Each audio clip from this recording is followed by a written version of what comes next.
Hi. So, welcome back to Operation Start. This thing's a little bit different.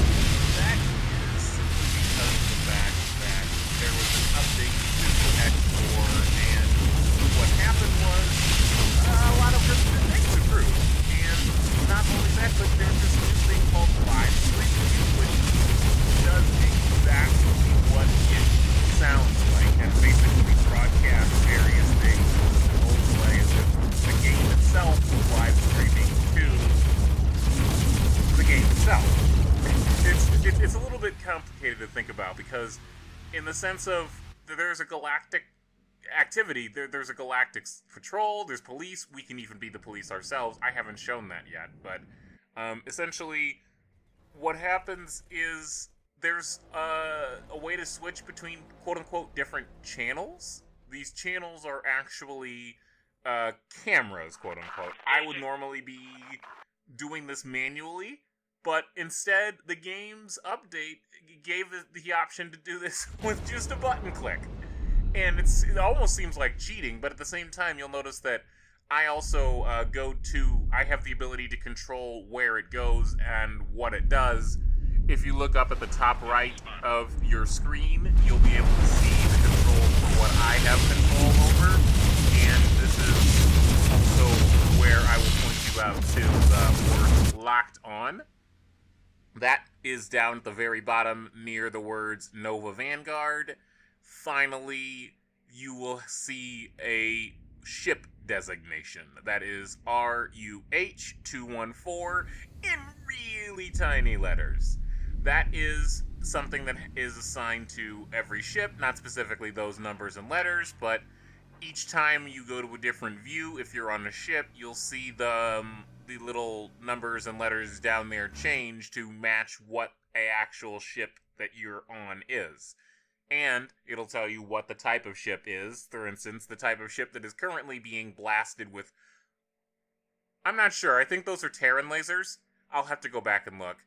But the ship that's currently being blasted is the Nova Vanguard, as it says right here.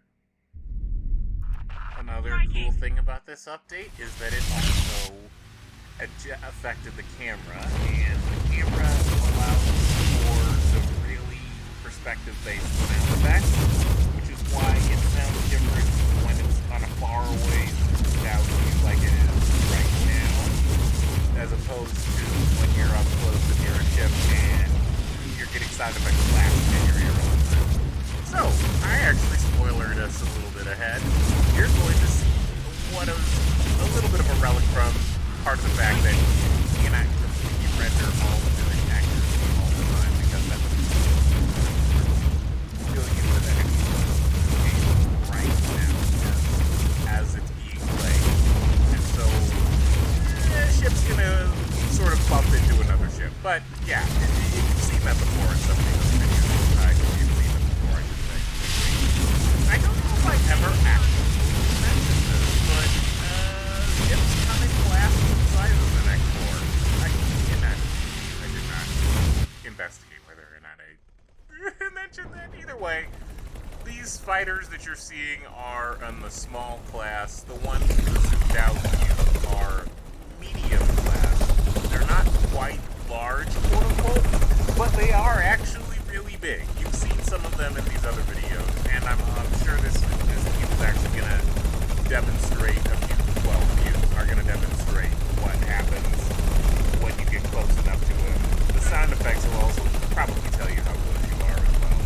Yeah, now here we actually have a named ship. I took the time to name one of the ships that is a carrier, and that one is Narcisanti Ban Bakher.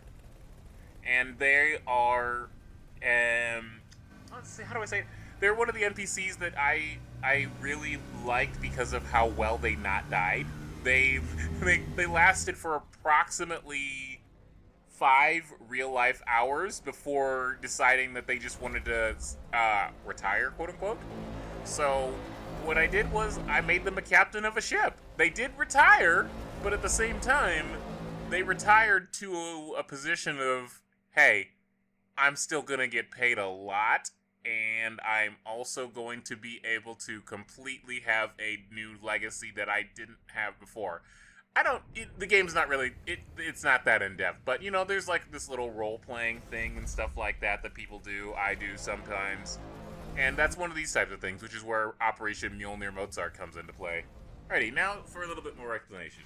To our left, you will see the current location of where we are as quote-unquote players, or as a camera, in the sense of where the live stream is being broadcast from. It is in the asteroid belt of the Solar System. It is in the Terran Protectorate thing. What that says right there is Protectorate thing. It's the Terran Protectorate because it's Earth. But really, it doesn't really. There's the reason it's called the Terran Protectorate and not the Terran Federation is because of the fact that they don't exactly do completely nice things. And that's typical of most humans, I guess you could say, in terms of sci-fi and whatever. But it's really not. There's not too much going on in this video, honestly. It's more. There's explanations of things more in depth that I couldn't give before. And this live stream view allows me to really expand upon what I was going to do with my own special effects or whatever. So I can now show you different angles of Operation Mjolnir Mozart that I wanted to, with information on the screen, and the ability to explain what the information on the screen actually is. Alrighty. So I hope with this... Oh, no, one last thing. Orlan and Beyond, next to the live stream button. That is the name of the faction that the player is, which is what my faction is, and I chose that as the name, and that is the final little bit. I pretty much explained all that really is in this video, so it's mainly just the action from here on out. I'm going to reduce the volume of the background because I'm actually talking in this video. So yeah, thank you very much for watching and listening. This has been Extreme 2/7. I hope you enjoyed this video. Bye-bye.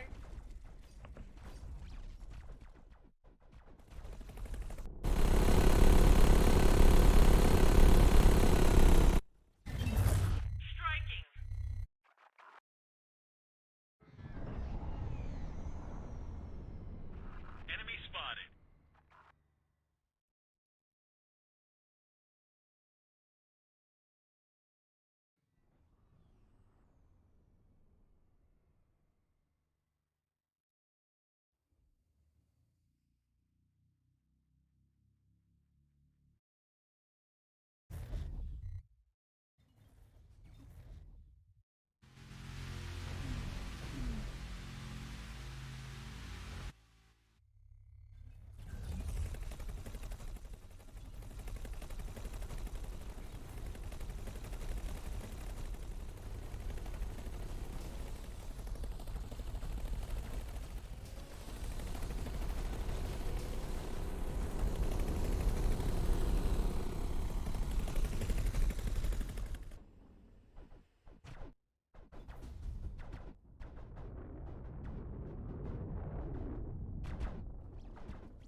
Enemy spotted.